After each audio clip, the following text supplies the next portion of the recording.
అబ్బో ఇక్కడ కేజీ చీరలు కొంటే అర కేజీ చీరలు ఫ్రీ అంట. మంగళ్య షాపింగ్ మాల్ కేజీల్లో సేల్, టన్నుల్లో ఆనందం. ఎమ్మెల్యే విరూపాక్షి సోదరుడు అరెస్ట్ అయ్యారు. ఆలూరు ఎమ్మెల్యే విరూపాక్షి సోదరుడు శ్రీరాములు అరెస్ట్ అయ్యారు. 14 రోజుల రిమాండ్ కు ఆదేశించారు న్యాయమూర్తి. కర్నూలు సబ్ జైలుకు శ్రీరాములు తరలించారు. సంగాల గ్రామంలో ఆగస్టు 1వ తేదీన తెలుగుదేశం పార్టీ వైసీపీ నేతల మధ్య ఘర్షణ చోటు చేసుకున్నాయి.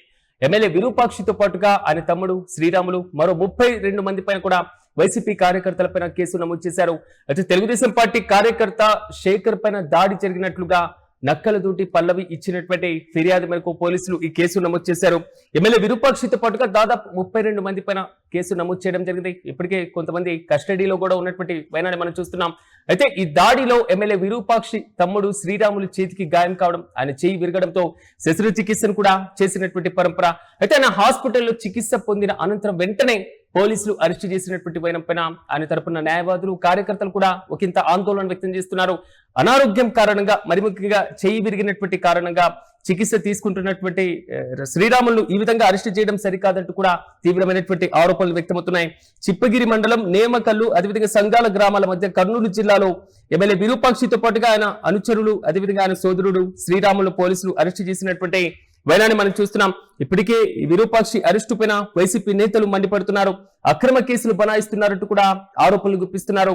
ప్రధానంగా ఈ దాడి ఏదైతే జరిగిందో ఆ ఘటనకు సంబంధించి ఎమ్మెల్యే విరూపాక్షి కూడా పోలీస్ స్టేషన్ కి వెళ్ళడం, అక్కడే ఆయన కూర్చొని అక్కడే బైఠాయించి పూర్తి స్థాయిలో పోలీసులతో వాగ్వాదానికి దిగినటువంటి సందర్భాన్ని కూడా మనం చూసాం. ఆ తర్వాత విరూపాక్షి ఇంటికి పోలీసులు వెళ్లడం, ఇంటిని డోర్లు పగలగొట్టి లోపలికి వెళ్లి అక్రమంగా అరెస్టు చేశారంటూ కూడా కుటుంబ సభ్యుల దగ్గర నుంచి వచ్చినటువంటి ఆరోపణలు కూడా మనం చూస్తున్నాం. మొత్తం మీద ఈ కేసు వ్యవహారం మాత్రం రోజుకో మలుపు తిరుగుతుంది. తాజాగా ఎమ్మెల్యే విరూపాక్షి సోదరుడు శ్రీరాములు అరెస్ట్ అయ్యారు. ఆయనకు 14 రోజుల పాటు రిమాండ్ కూడా విధించారు న్యాయమూర్తి. శ్రీరాములు తరపున న్యాయవాది లక్ష్మీకాంత్ కూడా కీలకమైనటువంటి వాదనలు వినిపించడం జరిగింది. చేయి విరిగి చికిత్స పొందుతున్నటువంటి శ్రీరాములను పోలీసులు బలవంతంగా అరెస్టు చేశారంటూ కూడా ఆరోపణలు వస్తున్నాయి. మరోవైపు శ్రీరాములు కుటుంబ సభ్యులు కూడా పూర్తి స్థాయిలో ఆరోగ్యం కుదుట పడ్డాక, ఆయన చేయి విరిగినటువంటి కారణంగా కొంతవరకు ఆయన వైద్యం సహాయం అందుకున్న తర్వాత పూర్తి స్థాయిలో అప్పుడు ఆ సందర్భంగా ఆయన అరెస్ట్ చేయండి, కానీ ప్రస్తుతం ఆయన ఈ చేయి విరిగి తీవ్రంగా బాధపడుతున్నారు అనేటువంటి రీతిలో కూడా ఆవేదన వ్యక్తం చేసిన పోలీసులు ఏమాత్రం పట్టించుకున్నటువంటి సందర్భం మనకు కనబడట్లేదు. ప్రధానంగా చిప్పగిరి మండలం సంగాల గ్రామంలో ఆగస్టు 1వ తేదీన విరూపాక్షితో పాటుగా శ్రీరాములు, అదేవిధంగా దాదాపు ఒక 34 మంది కార్యకర్తలు 32 మంది పైన ఇప్పటికే కేసును కూడా నమోదు చేశారు. నక్కల తోటి పల్లవి ఇచ్చినటువంటి ఫిర్యాదు ఆధారంగా కూడా ఈ కేసు నమోదు చేసినట్లుగా తెలుస్తున్నాయి. అయితే శేఖర్ పైన దాడి చేసినటువంటి కేసుకు సంబంధించి ఎమ్మెల్యే విరూపాక్షితో పాటుగా 34 మంది పైన కేసు నమోదు చేయడం, ఇప్పటికే 27 మంది కర్నూలు సబ్ జైల్లో కూడా ఉన్నారు. ఈ దాడికి సంబంధించినటువంటి విజువల్స్, మరి ముఖ్యంగా పోలీసులు వాగ్వాదానికి సంబంధించినటువంటి విజువల్స్ మాత్రం ప్రస్తుతం సోషల్ మీడియాలో కూడా వైరల్ గా మారుతున్నటువంటి వైనాన్ని మనం చూస్తున్నాం. ప్రధానంగా ఈ కేసు వ్యవహారం పైన వైసీపీ నేతలు కూడా మండిపడుతున్నారు. అసలు ఎలాంటి లోపభూయిష్టమైనటువంటి కేసులను ఎమ్మెల్యే పైన బరాయిస్తారా, ఎమ్మెల్యేను అరెస్టు చేస్తారా అనేటువంటి రీతిలో కూడా వైసీపీ నేతలు కూడా మండిపడుతున్నారు. మరోవైపు ఈ కేసు వ్యవహారానికి సంబంధించి కూడా వైసీపీ నేతలు అక్రమ కేసులు బనాయిస్తున్నారంటూ కూడా ఆరోపణలు గుప్పించినటువంటి వైనాన్ని మనం చూసాం. ఎమ్మెల్యే విరూపాక్షితో పాటుగా ఆయన తమ్ముడి పైన మరో 32 మంది పైన తాజాగా కేసు నమోదైనటువంటి అంశానికి సంబంధించి శ్రీరాములు పోలీసులు అరెస్టు చేసినటువంటి వైన మాత్రం కొంతవరకు కలకలం రేపుతుంది. ఇక ఇదే అంశంపై మరింత సమాచారం మా ప్రతినిధి కిరణ్ అందిస్తారు. కిరణ్ చెప్పండి, ఎమ్మెల్యే విరూపాక్షి సోదరుడు శ్రీరాములు అరెస్టు గురి కావడం, సో ఆయన చెయ్యి విరిగినటువంటి కారణం అయినా పోలీసులు బలవంతంగా అరెస్టు చేసినటువంటి తీరు ఎలా చూడొచ్చు అంటే అక్కడ పరిస్థితి ఏంటి, రీసెంట్ అప్డేట్స్ ఏంటి? ఆగస్టు 1వ తేదీ చిప్పగిరి మండలం సంగాల నేమకల్ల గ్రామంలో టీడీపీ వైసీపీ నేతల మధ్య ఘర్షణ జరిగింది. అయితే ఈ ఘర్షణలో ఆలూరు ఎమ్మెల్యే విరూపాక్షి సోదరుడు శ్రీరాములు కూడా గాయపడ్డారు. ఆయన ఈ ఘర్షణలో ఆయన చెయ్యి కూడా విరిగినట్టు కూడా మనకు సమాచారం ఉంది. అయితే ఆయన చెయ్యి విరిగిన తర్వాత అటు టీడీపీ నేతలు ఇచ్చిన ఫిర్యాదు మేరకు, టీడీపీ కార్యకర్త శేఖర్ భార్య పల్లవి ఇచ్చిన ఫిర్యాదు మేరకు అటు ఎమ్మెల్యే విరూపాక్షి సోదరుడు శ్రీరాములతో పాటు దాదాపు 32 మంది వైసీపీ కార్యకర్తల పైన కేసులు నమోదు చేశారు. అయితే ఈ కేసు నమోదు చేసిన తర్వాత చిప్పగిరి పోలీస్ స్టేషన్ లో ఎమ్మెల్యే విరూపాక్షిని విచారించారు. ఎమ్మెల్యే సోదరుడు గాయపడడంతో ఆయన్ను ప్రైవేట్ హాస్పిటల్ తరలించారు. అక్కడ ఆయన శస్త్రచికిత్స జరిగింది. అయితే శస్త్రచికిత్స ఆయన ఆరోగ్యం కోలుకున్న అనంతరం అరెస్ట్ చేయొచ్చంటూ కోర్టుకు న్యాయవాదులు, పోలీసు ఏదైతే విరూపాక్షి తమ్ముడు ఏదైతే శ్రీరాములు తరఫున న్యాయవాదులు వాదించినప్పటికీ కోర్టు అంగీకరించలేదు, ఆయనకు రిమాండ్ విధించింది. అయితే ఆయన్ను ఇటు కర్నూలు సబ్ జైలుకు కూడా తరలించారు. దాదాపు 14 రోజులు ఆయనకు రిమాండ్ విధించింది. అయితే ఈ నెల 13వ తేదీన జగన్ రానున్నారని ఒక సమాచారం వినిపిస్తుంది. అయితే ఇక్కడ ప్రధానంగా నేమకల్లు సంఘాల గ్రామంలో జరిగిన ఈ ఘర్షణ పూరిత వాతావరణం, మరోపక్క ఏదైతే ఒక మహిళా కార్యకర్త నైతించారంటూ ఆరోపణలు వచ్చాయి. అయితే ఇక్కడ ప్రధానంగా వైఎస్ఆర్సీపీ నేతలు వాటిపైన తీవ్రంగా ధ్వజమెత్తిన పరిస్థితి ఉంది.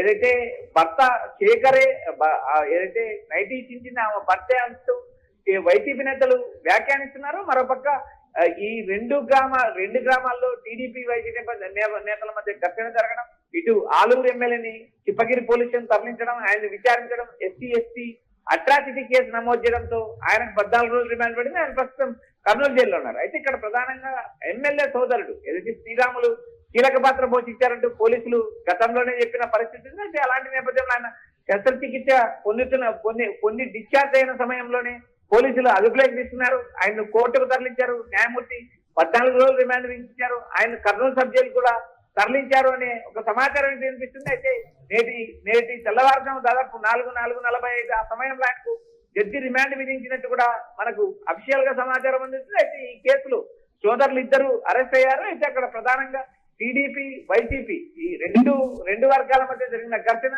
సుదీర్ఘకాలం. అక్కడ గతంలో కాంగ్రెస్, తర్వాత వైసీపీ. ఇప్పటి వరకు 2014 తర్వాత ఆ నియోజకవర్గంలో టీడీపీ గెలవలేదు. అంతకుముందు కూడా రాష్ట్రం కలిసి ఉన్న సమయంలో, ఉమ్మడి రాష్ట్రం ఉన్న సమయంలో కూడా కాంగ్రెస్ అభ్యర్థులు వరుసగా గెలిచిన పరిస్థితి దాదాపు. అంటే ప్రధానంగా అంటే చెయ్యి విరిగింది, ఆల్రెడీ ఆయన చికిత్స పొందుతున్నారు, ఉన్న పలంగా అరెస్ట్ చేయాల్సినటువంటి సందర్భం ఎందుకు ముందుగా నోటీస్ ఇవ్వడం, దానికి సంబంధించినటువంటి ప్రక్రియ చేపట్టడం, ఈ పరంపర కాకుండా దీనిపైన ఆరోపణలు కూడా వస్తున్నాయి. దీన్ని ఎలా చూడొచ్చు? సిరాజ్, ఇక్కడ ప్రధానంగా ఏవైతే టీడీపీ వైసీపీ రెండు వర్గాల మధ్య జరిగిన గొడవలో ఆ శ్రీరాములకు చేయి ఫ్రాక్చర్ అయిందనే సమాచారం, ఆయన్ను వెంటనే హాస్పిటల్ కు తరలించడం, అక్కడ ఆయన శస్త్రచికిత్స జరగడం జరిగింది. అయితే ఇక్కడ శస్త్రచికిత్స జరిగిన డిశ్చార్జ్ అయిన వెంటనే ఆయన్ను పోలీసులు అదుపులోకి తీసుకున్నారు. న్యాయమూర్తి ఎదుట హాజరుపరిచారు. న్యాయమూర్తి 14 రోజులు రిమాండ్ విధించారు. అయితే ఇక్కడ ప్రధానంగా టీడీపీ వైసీపీ నేతల మధ్య ఉద్రిక్త పరిస్థితులు, మరోపక్క వైఎస్ఆర్సీపీ కార్యకర్త పైన టీడీపీ నేతలు దాడి చేయడంతోనే అక్కడికి ఎమ్మెల్యే సోదరుడు వెళ్లారని వైసీపీ నేతలు చెప్తున్నారు. మరోపక్క టీడీపీ ఏదైతే మండల శాఖ అధ్యక్షుడు పురుషోత్తం ఇంటిపై దాడి చేశారు, పురుషోత్తం ఇంటి ఫర్నిచర్ ధ్వంసం చేశారంటూ టీడీపీ నేతలు కూడా ఫిర్యాదు ఇచ్చిన పరిస్థితి ఉంది. రెండు గ్రామాల్లో టీడీపీ వైసీపీ నేతలు గొడవ పడ్డం, ఆ గొడవ ఎమ్మెల్యే దృష్టికి జరగడం, తమ పార్టీకి సంబంధించిన కార్యకర్తను కాపాడుకోవడానికి చేసిన ప్రయత్నం ఇదే అంటూ వైఎస్ఆర్సీపీ నేతలు వ్యాఖ్యానించడం. మరోపక్క ఎమ్మెల్యే దౌర్జన్యం చేశారు, ఎమ్మెల్యే దాడికి పాల్పడ్డారు. వైసీపీ నేతలు ఏదైతే అధికారం పోయినప్పటికీ కూడా ఎక్కడ కూడా తమ అధికార దర్పణం కానీ తమ ఆగ్రహం కానీ తగ్గించుకోలేదంటూ టీడీపీ నేతలు విమర్శలు కురిపిస్తున్నారు. అయితే ఇక్కడ ఎట్టకేలకిటు అటు నేమకల్లు సంఘాల రెండు గ్రామాల్లో జరిగిన ఘర్షణము, ఈ ఘర్షణలో దాదాపు వైసీపీ నేతల పైన 32 మంది పైన ఎస్సీ అట్రాసిటీ కేసు నమోదైంది. అటు ఎమ్మెల్యేని విరూపాక్షి అరెస్ట్ అయ్యి కర్నూలు సబ్ జైల్లో ఉన్నారు. మరోపక్క విరూపాక్షి సోదరుడు శ్రీరాములను అరెస్ట్ చేశారు. ఆయన కూడా కర్నూలు జైలుకు తరలించిన పరిస్థితి ఉంది. అయితే ఇక్కడ టీడీపీ కూటమి అధికారంలోకి వచ్చిన తర్వాత ఫేస్బుక్ రాజ్యాంగ పాలన సాగుతుందంటూ వైసీపీ నేతలు పదే విమర్శలు కురిపిస్తున్నారు. అయితే ఇటు చూడాలి, ఇటు రాబోయే రోజుల్లో ఏం జరుగుతుంది అనే అంశం పక్కన పెడితే ఇద్దరు బెయిల్ కోసం బెయిల్ ఆశ్రయించారు. అయితే వారికి కోర్టులో బెయిల్ లభిస్తుందా లేదా అనేది మనం వేచి చూడాలి. ఎమ్మెల్యే విరూపాక్షి సోదరుడు అరెస్ట్ అయ్యారు. ఆలూరు ఎమ్మెల్యే విరూపాక్షి సోదరుడు శ్రీరాములను పోలీసులు అరెస్ట్ చేశారు. 14 రోజుల రిమాండ్ కూడా ఆదేశించారు న్యాయమూర్తి. కర్నూలు సబ్ జైలుకు శ్రీరాములను తరలించారు. ప్రధానంగా సంఘాల గ్రామంలో ఆగస్టు 1వ తేదీన సంఘాల వర్సెస్ నేమకల్లు గ్రామాల మధ్య చోటు చేసుకున్నటువంటి ఉద్రిక్త పరిస్థితులు, తోపులాట, ఘర్షణాత్మకమైనటువంటి వాతావరణంలో కొంతవరకు వైసీపీ నేతలపైన 32 మంది కూడా ఇప్పటికే కేసు నమోదు చేయడం జరిగింది. 27 మంది ఇప్పటికే కర్నూలు సబ్ జైలు కూడా ఉన్నారు. ఇక వైసీపీ వర్సెస్ టీడీపీ నేతల మధ్య ఈ ఘర్షణాత్మకమైనటువంటి వాతావరణానికి కారణంగా తెలుస్తున్నాయి. ఎమ్మెల్యే విరూపాక్షితో పాటుగా ఆయన సోదరుడు శ్రీరాములు, మరో 32 మంది వైసీపీ కార్యకర్తలపైన కూడా ఎస్సీ ఎస్టీ అట్రాసిటీ కేసు నమోదు చేయడం, చాలా మందిని అదుపులోకి తీసుకున్నటువంటి పరిణామాన్ని కూడా మనం చూస్తున్నాం. అయితే తెలుగుదేశం పార్టీ కార్యకర్త శేఖర్ పైన దాడి చేసినట్లుగా నక్కలదొడ్డి పల్లవి ఇచ్చినటువంటి ఫిర్యాదు మేరకు పోలీసులు తాజాగా కేసు నమోదు చేసినటువంటి అంశం గతంలో కూడా కొంతవరకు చర్చనీయాంశంగా మారింది. అయితే దీనికి సంబంధించి విరూపాక్షి అరెస్టు సందర్భంగా కూడా ఒక రకమైనటువంటి హైడ్రామా వాతావరణం చోటు చేసుకుంది. ఇప్పటికే వైసీపీ నేతలు విరూపాక్షిని పరామర్శించడం, అక్కడ ఉద్రిక్త పరిస్థితులపైన స్పందించడం, అక్రమ అరెస్టులు బనాయించారు. రెడ్ బుక్ పాలన సాగుతుంది. రెడ్ బుక్ రాజ్యాంగంతో కూటమి ప్రభుత్వం ముందుకు వెళ్తుంది. ఖచ్చితంగా మళ్ళీ మేము అధికారంలోకి వచ్చిన తర్వాత ముఖ్యంగా తెలుగుదేశం పార్టీ నాయకుల విషయాన్ని పక్కన పెడితే ఈ అక్రమ కేసులు బనాయించేటువంటి దాంట్లో కీ రోల్ పోషించిన లేదా అరెస్టులు చేసినటువంటి వారి పోలీసులపై మేము చర్యలు తీసుకుంటామనేటువంటి రీతిలో కూడా విమర్శలు గుప్పిస్తున్నటువంటి సందర్భాలు కూడా మనం చూస్తున్నాం. మొత్తం మీద కర్నూలు జిల్లాలో చోటు చేసుకున్నటువంటి ఈ ఘటన మాత్రం ఒక్కసారిగా రాజకీయ పరమైనటువంటి విమర్శలకు ఒక ప్రధానమైనటువంటి కారణంగా తెలుస్తుంది. ఇప్పటికే దీనికి సంబంధించి బెయిల్ ని కూడా పూర్తి స్థాయిలో పిటిషన్లు దాఖలు చేశారు. విరూపాక్షితో పాటుగా ఆయన సోదరుడు, ఇతర వైసీపీ కార్యకర్తలకు సంబంధించి ఈ బెయిల్ పిటిషన్ పైన న్యాయస్థానం ఎలాంటి నిర్ణయం తీసుకుంటుందో అన్న దానిపైన కూడా ఉత్కంఠ కొనసాగుతుంది.